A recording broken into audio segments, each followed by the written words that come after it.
로 말씀드립니다. 말씀드린 대로 오늘은 저희가 가정주일로 지킵니다. 근래 연구 결과에 의하면 한국인들이 가장 큰 행복을 느끼는 요인이 무엇인가 이렇게 설문을 했는데, 사람들이 어디서 가장 큰 행복을 느낄까요? 응답한 사람들 중에 78%는 자녀와의 관계가 좋으면 거기서 행복을 느낀다.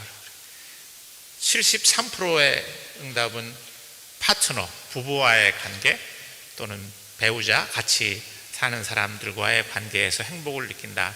그러니까 다시 얘기하면 한국인들의 많은 대부분의 사람들은 행복의 이 근거가 가정이구나 이런 생각이 드는데, 여러분들은 어떻게 행복한 가정을 다, 자녀들하고 관계, 파트너와의 관계 다 만족스럽고 행복하십니까? 네, 오늘은 저희가 하느님이 우리에게 선물로 주신 그 가정이 정말로 우리에게 행복의 근원이 되고 축복의 근원이 되는가 하는 것들을 돌아보고 또 감사하고 또 성찰하는 그런 주일입니다. 저는 개인적으로 영화를 보는 걸 별로 이렇게 즐기질 않았어요. 왜냐하면 영화는 보고 나면 다 이렇게 잊어버리잖아요. 근데 영화 볼 돈이 있으면 책은 이렇게 보관할 수가 있으니까. 그래서 실은 이상하게 영화를 보는 것에 굉장히 인색했습니다. 그래서 예를 들면 1000만 영화를 돌파했다, 안 보면 안 될 것 같은 그런 영화만 이렇게 뒤늦게 가서 영화를 보는데, 제가 아마 TV에서 봤을 것 같아요. 제 기억에 인생에 남는 그 영화 중에 하나가, 여러분들 혹시 인생은 아름다워 이런 영화를 보신 기억이 있으세요? 인생은 아름다워. 저 고개를 끄덕끄덕거리는 몇 분 있는데, 네, 혹시 여러분들, 저도 오늘 설교 때문에 제가 다시 한번 유튜브에 보면 이렇게 딱 한 10분 내에 볼 수가 있습니다. 아주 감동적인 영화예요. 한 유태인, 시골에 살던 유태인 남자가 도시로 와서 사랑하는 사람을 만나요. 사랑하는 초등학교 교사인데 사랑해서 만나서 결혼을 하게 돼요. 근데 파트너는 유대인은 아니었어요.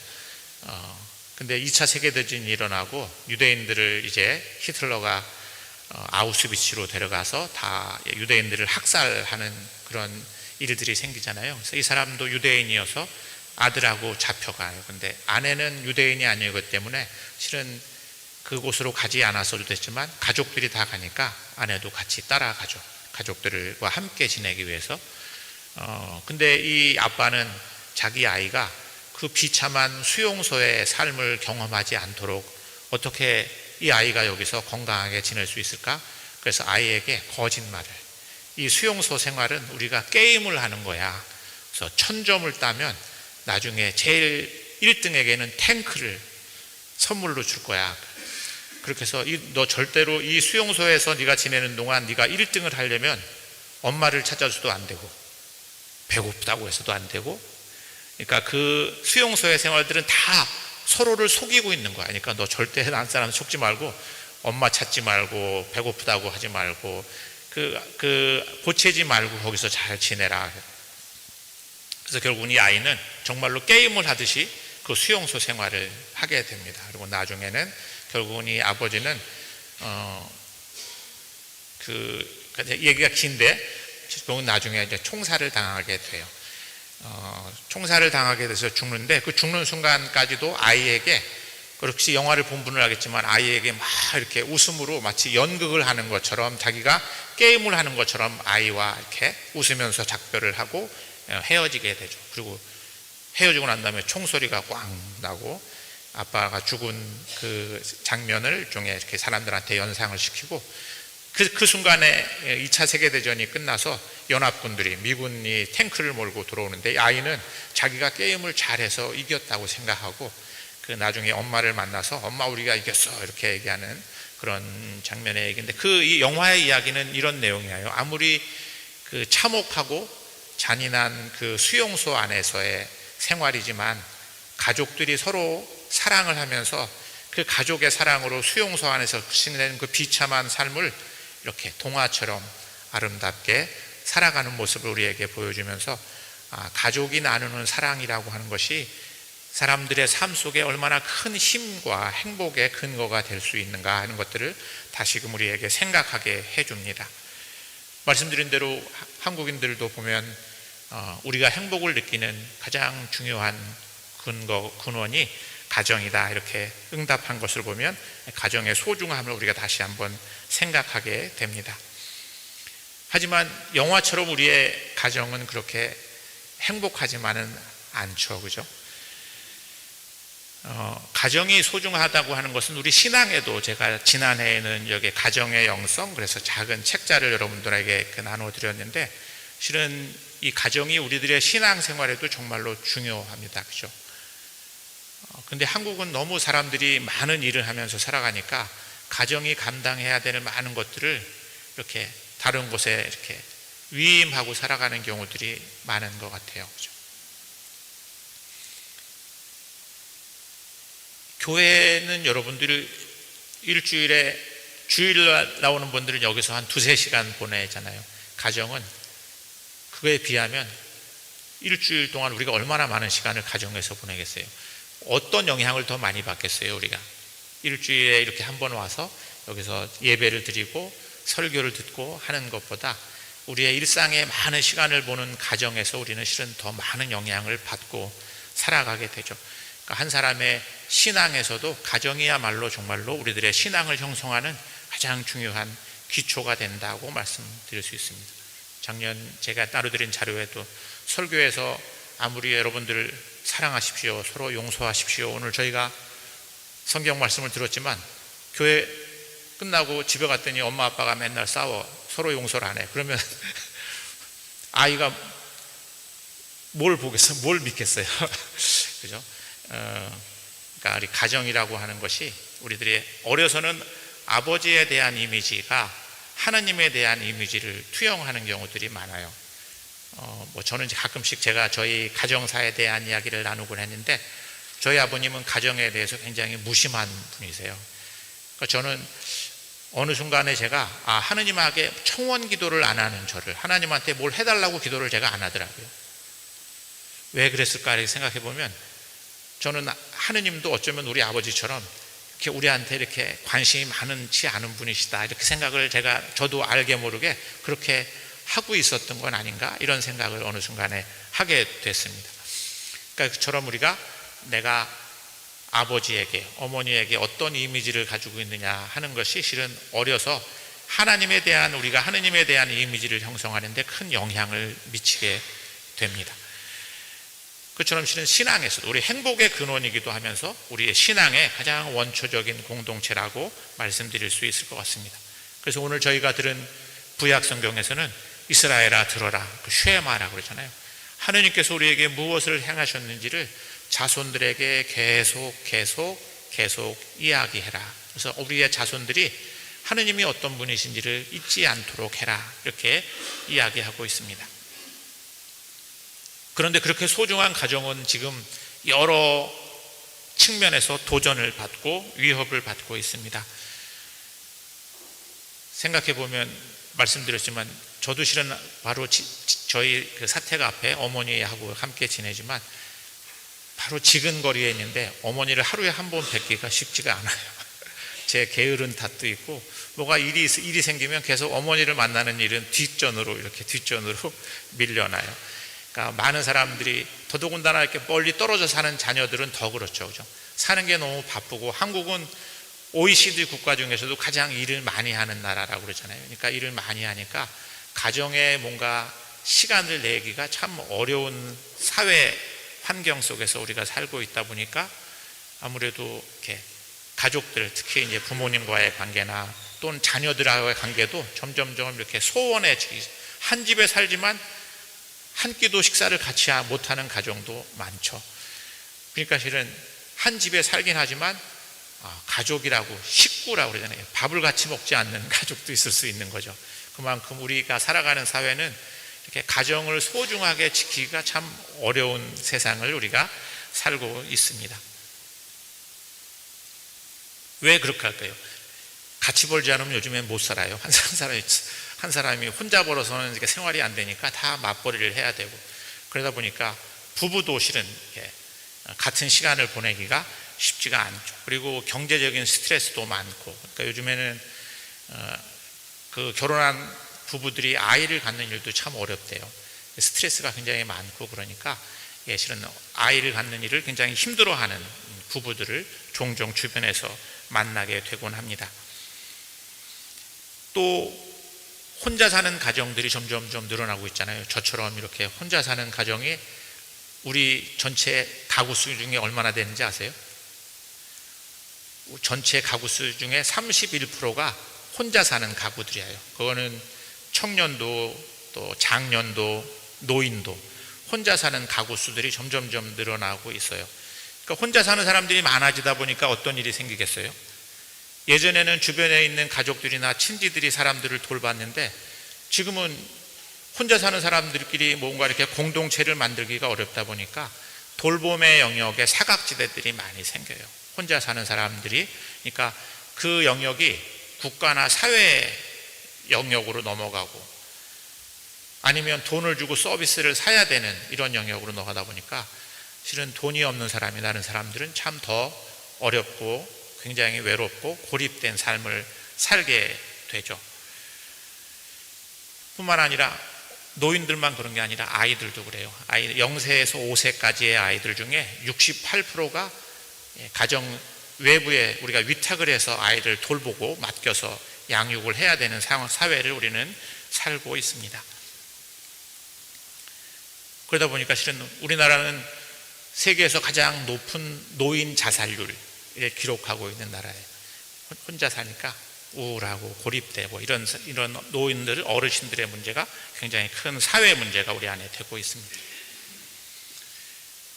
그 최인호라고 하는 소설가, 지금은 세상을 떠났는데, 그 최인호라는 소설가가 쓴 어머니는 죽지 않는다, 이런 소설이 있어요. 그 소설에 보면 저는 그 소설을 생각하면 실은 제 생각이 많이 나요.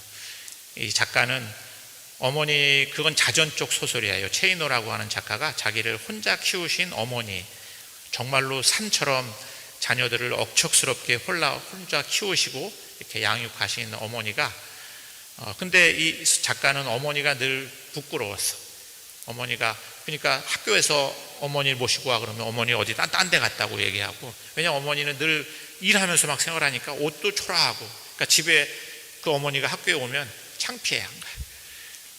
그리고 뭔가 어머니에 대해서 이런 적이 있었는데, 어머니가 점점 늙어가고, 이제 최인호라고 하는 작가는 자기가 소설가도 되고 유명해져서 어머니를 막 이렇게 해외여행도 시켜드리고 했었는데, 나중에 어머니가 병이 걸렸어요. 병이 걸리니까 그 노약한 어머니를 모시면서 이렇게 조금 자기가 지쳐가는 자신의 모습도 돌아보게 되고, 그러면서 어머니를 내가 모시고 어머니를 잘 해드려야지 하는데 실은 그거는 의무감 때문에, 그러니까 형식적으로 전화하면 전화하고, 늘 어머니도 저하고 똑같죠. 어머니가 늘 뒷순이야, 후순이야. 그러니까 바쁜 일이 생기면 그 일 먼저 하고, 어머니한테는 실은 이렇게 전화도 걸고 하지만 그게 형식적으로 내가 의무감 때문에 이렇게 하다 보니까, 어머니가 돌아가시고 난 다음에 30년 전에 어머니가 자신에게 보내온 편지를 읽으면서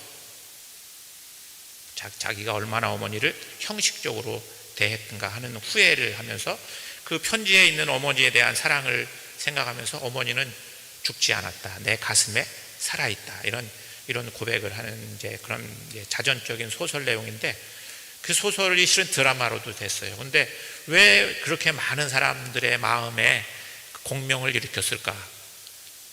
저의 이야기고 우리들의 이야기이기 때문에 그랬던 게 아닐까, 이런 생각을 하게 됩니다. 그러면 실은 저희가 가정, 이렇게 소중한 그 가정이 어떻게 다시 우리들의 그 행복의 근원이 될 수 있는 가정이 될 수 있을까, 이런 생각을 오늘 가정주의를 맞아서 해보게 됩니다. 저는 교회는 도대체 이런 상황 속에서 가정을 위해서 뭘 할 수 있을까, 이런 생각을 해보게 됩니다. 제가 설교 시간에 제가 만난 몇 분들 이야기를 하는 게 좀 마음에 걸리긴 하는데, 그냥 얼마 전에 우리 임경순 회장님하고 식사를 같이 하자고 해서 식사를 했어요.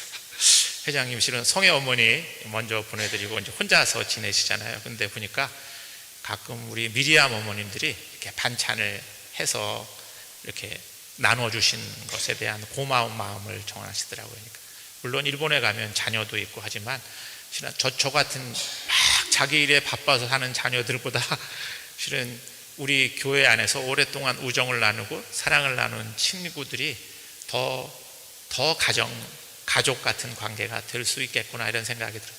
그러니까 실은 교회는 뭔가 아까 말씀드린 이렇게 누가 아프면 같이 기도해주고 찾아가지고, 어르신들 중에 저는 이제 우리 미리암 또 니콜라 어머니들하고 제가 이제 가끔씩 신방을 같이 다니면 제가 놓치고 있던 것들을 이렇게 해서 신부님 여기 신방 가야 돼요, 이렇게 하면 같이 이제 어머니들 모시고 가면서 우리가 어쩌면 가족보다 더 소중한 공동체가 될 수 있겠구나, 이런 생각을 해보게 됩니다. 아마 그게 우리 교회가 이런 가족들이 직면하고 있는 어떤 도전과 위기에 우리가 교회가 할 수 있는 역할이 아닐까, 서로를 돌보는 그런 공동체가 된다면 우리가 또 다른 가족, 실은 오늘 우리는 다 한 가족이라고 말하잖아요. 한 빵을 나누고 한 몸을 이룹니다, 이렇게. 교회는 그런 공동체가 될 수 있어야 한다고 생각합니다.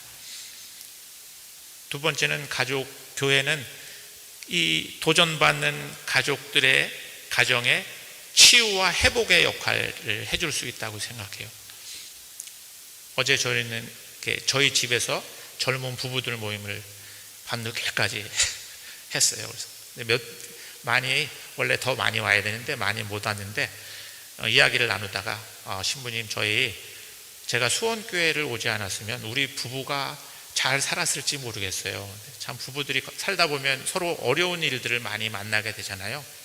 근데 이 교회 안에 저희보다 결혼 생활도 많이 하고 또 저희들하고 마음을 나눌 수 있는 사람들이 우리 부부 사이에 참 어려움이 생기면 이걸 같이 걱정해주고 조언해주고 이야기해주는 게 우리 부부가 이렇게 살아가는데 참 큰 힘이 됐습니다. 이런 말을 나눠주는 것을 들으면서 이게 저희들이 혼배 성사할 때 여러분들 기억하세요? 세례 때도 마찬가지예요.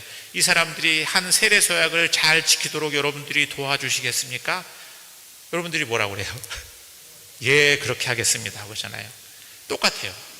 혼인 서약을 한 부부들에게 물어봐요. 혼배 성사에서 여러분들이 두 사람의 결혼이 잘 지속되고 어려움이 있을 때 여러분들이 서로 도와주겠습니까? 이렇게 물어봐요. 여러분들이 똑같이 예, 그렇게 하겠습니다. 교회는 이 도전받는 가정이 어려움에 처할 때 그 주변에 있는 형제 자매들, 교우들이 그걸 돕는 공동체. 그래서 실은 우리들의 가정이 더 건강해질 수 있도록 돕는 공동체의 역할을 하게 됩니다. 세 번째는 저희가 금요일 날 우리 관상기도 모임에 주로는 모니카 어머니들이 오시는데 근래에는 청년들이 한 둘이 왔다 갔다 하면서 참여를 해요. 그러니까 밖에 나가면 청년들하고 여러분들이 나이 드신 어르신들이 청년들하고 만날 기회가 별로 없잖아요. 그렇죠? 그러니까 교회는 세대 간에 생길 수 있는 여러 뭔가 이렇게 갭들, 갈등들 이런 것들을 서로 회복하고 치유하는 또 공간이 될 수 있습니다.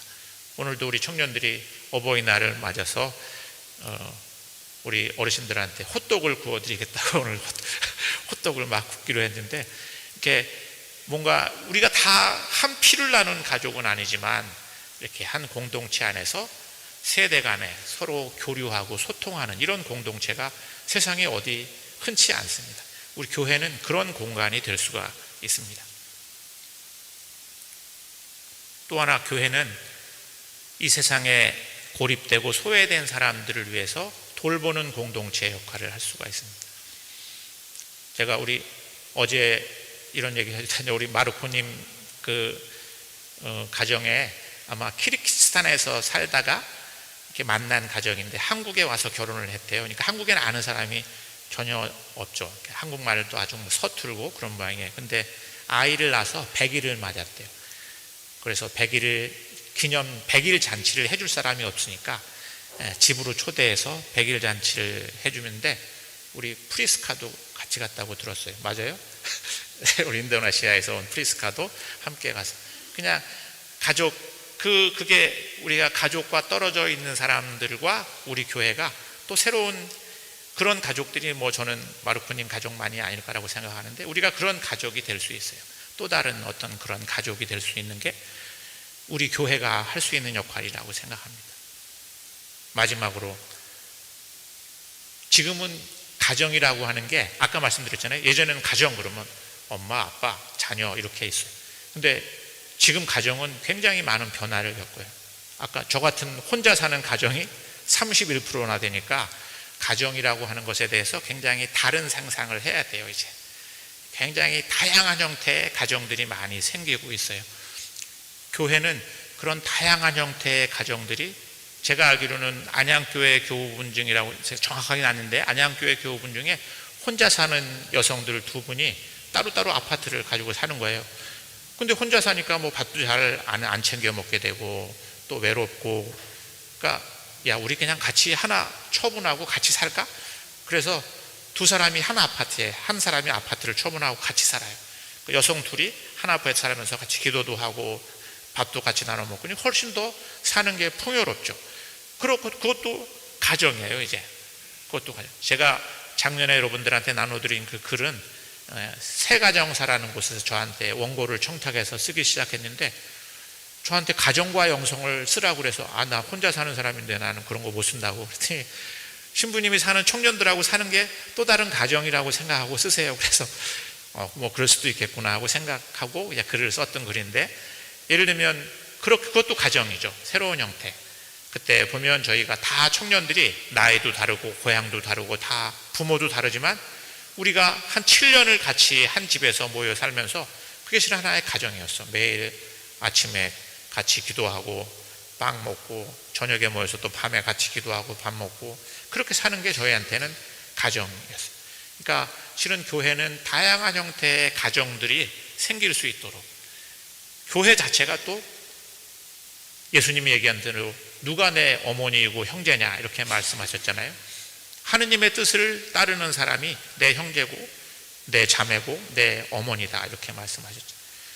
교회는 그런 공동체가 될 수 있고 돼야 한다고 생각합니다. 그래서 오늘 저희가 가정주의를 맞아서 우리 교회 공동체가 우리들 가정을 더 풍요롭게 하고 행복의 근원이 될 수 있는 그런 가정들 또 새로운 형태의 가정들을 만날 수 있는 그런 축복된 공동체가 될 수 있기를 성부와 성자와 성령의 이름으로 말씀드렸습니다. 니케아 신경으로 우리들의 신앙을 고백합시다. 우리는